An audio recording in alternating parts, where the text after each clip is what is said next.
Today I'm going to be sharing some tips and tricks on how to make a tablescape at a birthday party or any other event.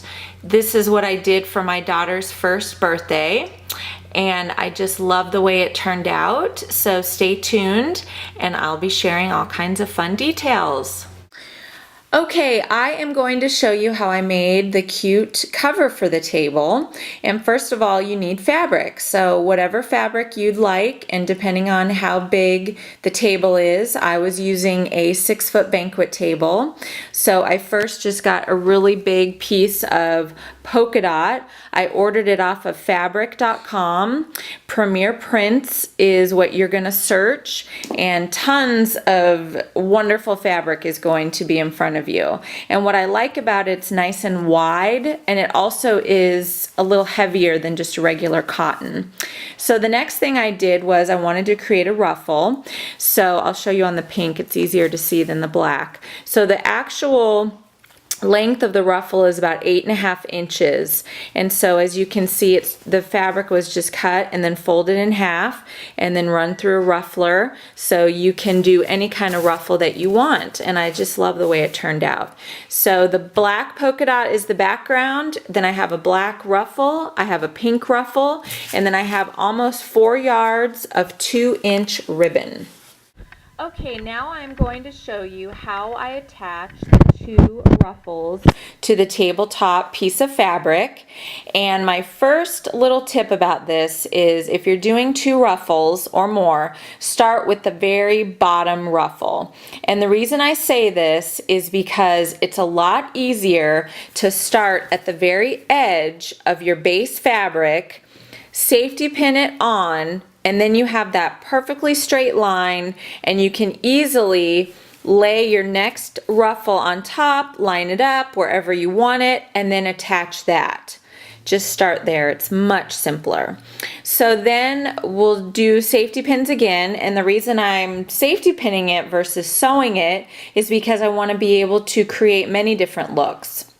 Rather than just having the pink and black and turquoise, I might want to do all black or all pink or all turquoise or different colors. Then you're not stuck with just one tablecloth.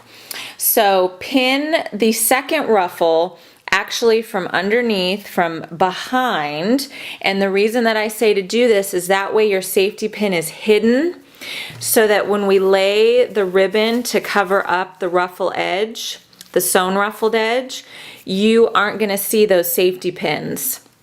And the way that I attached the the ribbon to the ruffle was I just took these little tiny white head pins, just normal straight pins, and just put it where the white dot is and attach it to the pink, and then that way it's hidden, you don't really see that white ball.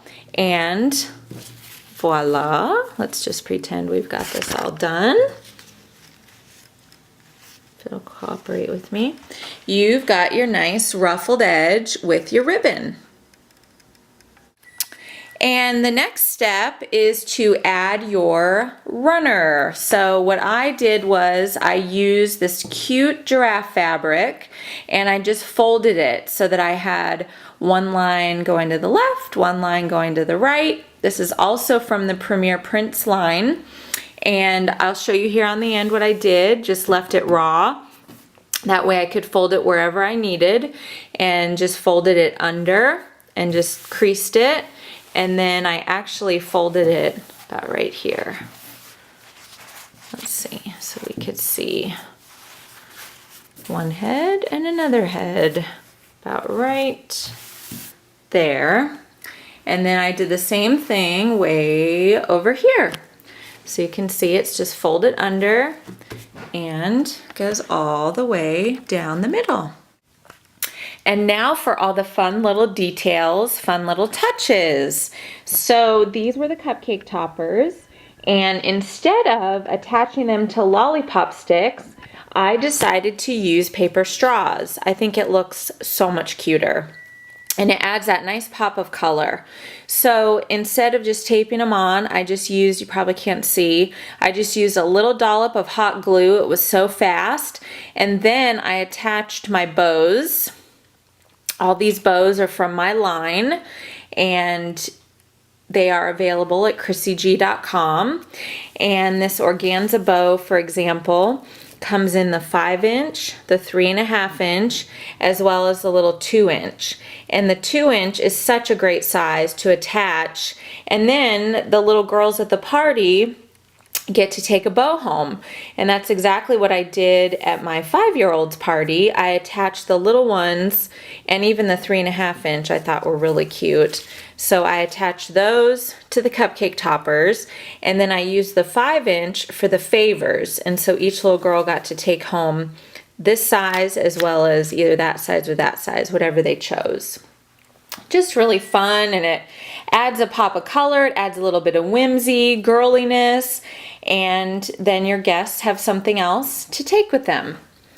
The other thing I did was I used these sundae dishes, they're candle wick, and then I took a salad plate and attached it to the top.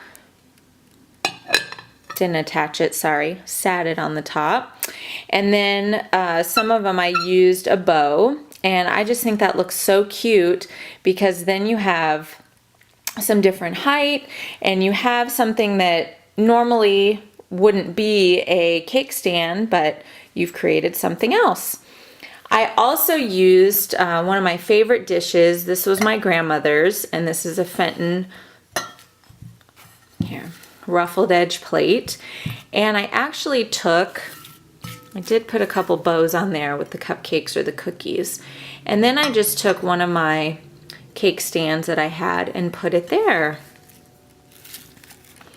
And I did use a traditional triple cake stand. I actually got this glass one as well as this. It had a dome on top at Macy's. So that just kind of shows you a little more of the fun. And you can play around with them, put them where you like, see what goes best. And there you have it. I forgot one more thing that I used on the table were these cute little square shaped bowls, and I happened to have just found them at Marshall's.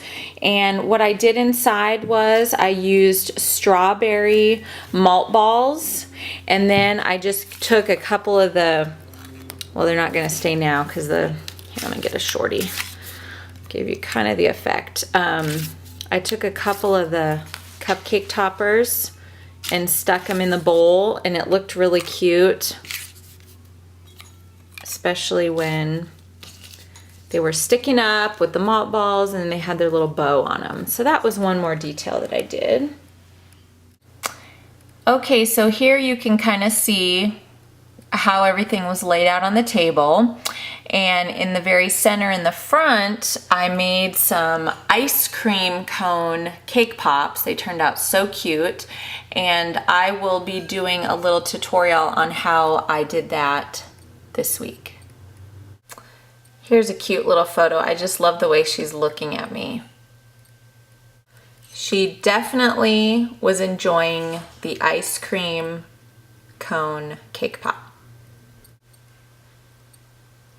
Thank you so much for watching my Tutorial Tuesday video. I hope you enjoyed it, and please visit chrissygee.com for more inspiration and to find out what we can create for you.